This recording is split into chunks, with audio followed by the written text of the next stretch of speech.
You want to make a budget, but you get overwhelmed with all of these budgets that are out there. Maybe you've tried a couple and they're just kind of clunky, hard to manage. Maybe they take a lot of time and you have to do it almost daily, or it takes hours to set up. And by the time you're done setting it up, you don't really want to mess with it ever again. Right, I have the budget for you. One that isn't that challenging. It's something that almost runs itself. If you've been following along, this is step 3 of my course for financial health. If you're interested in those videos, you can look at step 1 and step 2. All right, so if you're new to this channel, I'm Jeff Bulloch. I'm an MBA and a CPA. This is Smart Money.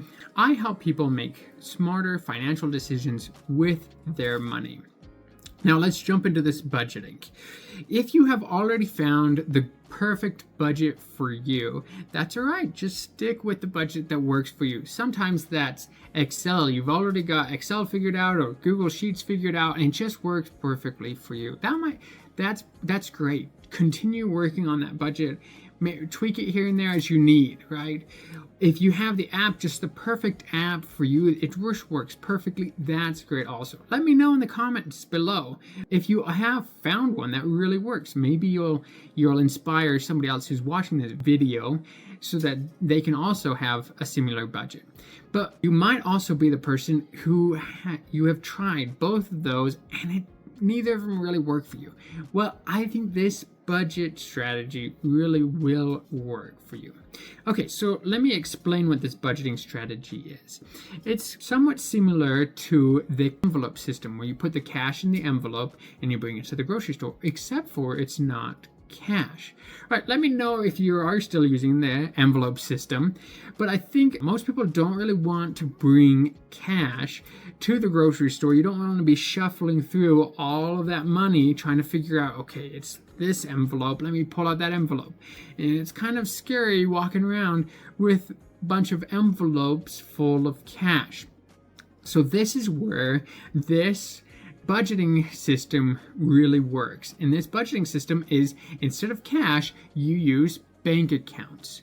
You open up bank accounts where you're going to slot your money into, and then you have debit cards so you can pull that money out. All right, so let's dive a little bit more into the weeds with this budget. What would it look like? There's some important steps to help with this budgeting method. All right, so first off, you're going to have an income account. All right, so this is where all of your income goes into. You don't have any expenses. You don't have any expenses coming out of this account at all, just the income. Then you're going to open up savings accounts, right? Maybe you have a few of savings accounts. Then you're also going to open up some expense accounts. You're going to have a few expense accounts, right? Maybe you've got 4 or so expense accounts. And then you're going to have a miscellaneous account, right? And this miscellaneous account is also, I would say, connected, but I kind of picture it as being connected, but also has a credit card account that it's kind of connected to, right? And by a credit card account, I mean it has a credit card that it's kind of connected to, right? So now with this, you have your money come in to your income account, and you divvy it out into your different accounts. Maybe you have it as a percentage, maybe there's a dollar value. However you have it designed, figured out, whatever amount you need, you've got it figured out so that it divvies up, and now you have no more money in your income account. It's all broken up into your other accounts. This makes it so that when you look at your bank account, you see, I've got this much money in each of these different accounts. I have 0 in the income account. Oftentimes people, when they open up their bank account, they see, I've got $5,000 I can spend. They go to a grocery store, swipe that card until the $5,000 is gone, and they forgot about rent, right? Or they forgot about their groceries, whatever it is, and they're out of money. This makes it so that the money is already divvied out between them, and you can see, okay, maybe you've got a shopping account here, and you've got $200 that you can spend for shopping. You already know before you go into the store, that's how much I can spend. And I would recommend that you do look at this daily. Maybe you look at it in the morning, or even you look at it before you go into each store that you go into. Now with this, I have down here a miscellaneous account. That is so that I would recommend you putting a lot of your subscriptions. A lot of subscriptions, they'll have to be kind of attached to that credit card.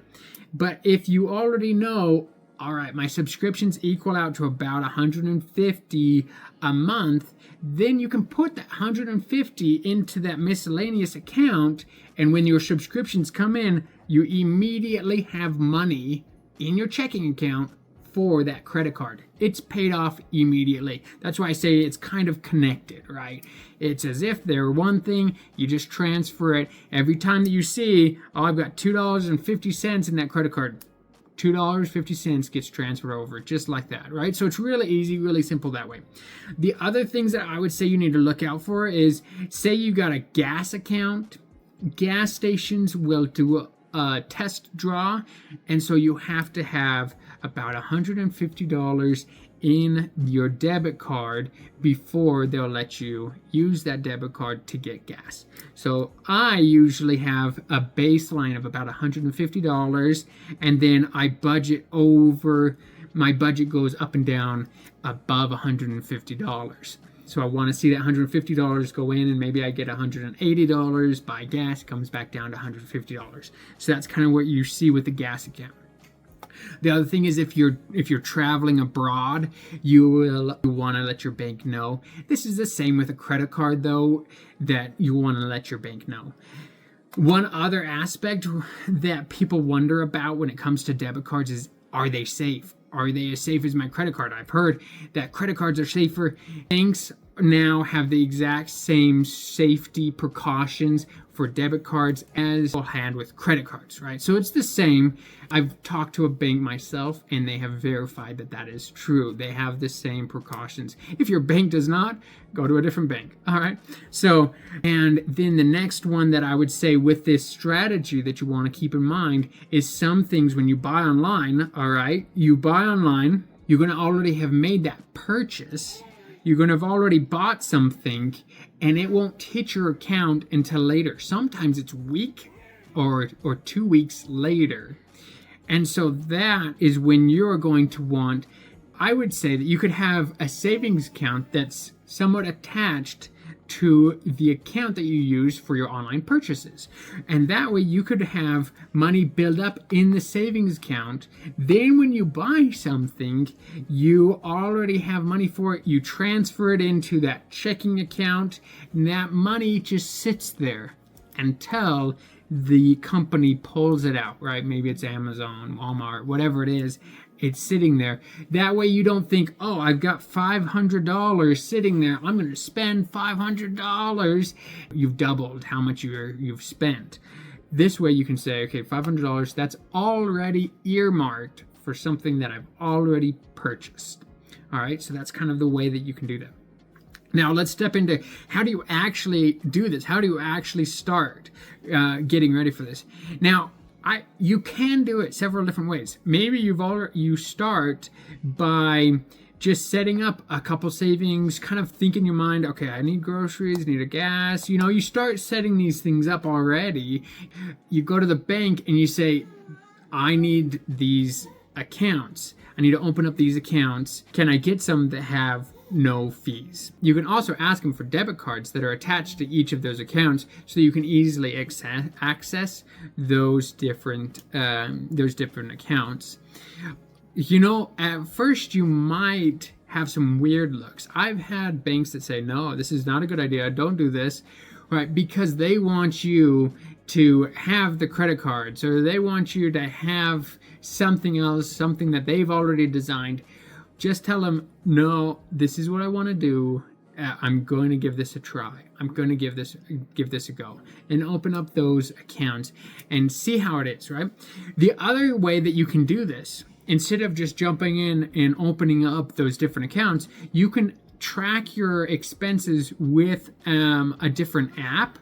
and you can say, okay, these are my expenses. I go to the grocery store, I get gas, I go shopping. These are all my expenses that I have. And you can say, I want these categories that I've seen, I want them all into one account. And I want these categories into this other account, right?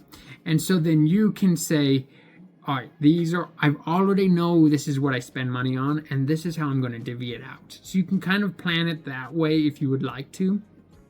Either way, as long as you've opened up those accounts, it's the way to go. The other part of this that I would say is go into your banking app, and change the names for each of those accounts to be what they are for. If they're for gas, change the name to gas. I would also include how much you are going to transfer over per paycheck. So if it's going to be a percentage, say gas at 2% or 20%, whatever the gas is, right? Or you could say shopping at $15, whatever it is, $20, $100, whatever it is, that's what it is. And that's what it's going to be called. So that way, when you see, okay, shopping, $15, how much do you have in the account, right? And then you can also say, all right, the incomes come in. Now it's easy to transfer. You go into the easy transfers. It's easily transferred. You know it's $15. You know it's 2%.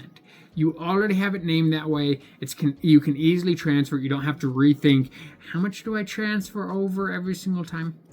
Okay, so that's how you get it set up. That's how you transfer money into it. Now you go to the grocery store, you've bought everything you need, you go in there and you forgot the sales taxes or whatever it is, you don't quite have enough money into that account. You could open up your app, quickly transfer it over. It's really not that hard. You could transfer money over from a different account, or you can pull out your miscellaneous card, swipe that card instead, get out of the line. Now you don't have to hold up the line. And then you go in and you transfer the money from whatever card it was. Maybe it was shopping. You transfer it from your shopping card and you pay off that credit card right there, then and there. And again, if you've overspent, there's not enough money in that credit card, you will also have to say, where do I pull this money from? You'll realize, okay, because I've overspent, I'm going to have to pull it from one of my savings accounts. Maybe I'm going to have to pull it from my savings for the vacation. That means I'm going to have to spend less on my vacation. Or I can spend less on groceries and pay back that savings account. So you can see where the money is coming from. It's already written there. It's down. It's the vacation account that you're going to have to pull from because you spent more on whatever it was. Maybe you went shopping and you spent more than the $200 that you had. You're going to have to pull it from your vacation or your emergency fund. Now your emergency fund is drained. So you can see this is how it's in real time. All right, and the last thing I would say is revisit it. See if there's other accounts that you need to open. See if there's accounts that you just never really use and you can close. But see if this works for you. If it does, let me know. Let me know in the comments. Let other people know. If you want to give it a go, please like and subscribe. Share it with a friend that you might think would benefit from this. I hope you did find this helpful. And if you're interested in my other steps, I'll have them, I'll have it posted here. And I might have the next step, if it's ready, I might have the next step posted here. So you can kind of click through and see the different steps of having a financially healthy life. Again, thanks for watching.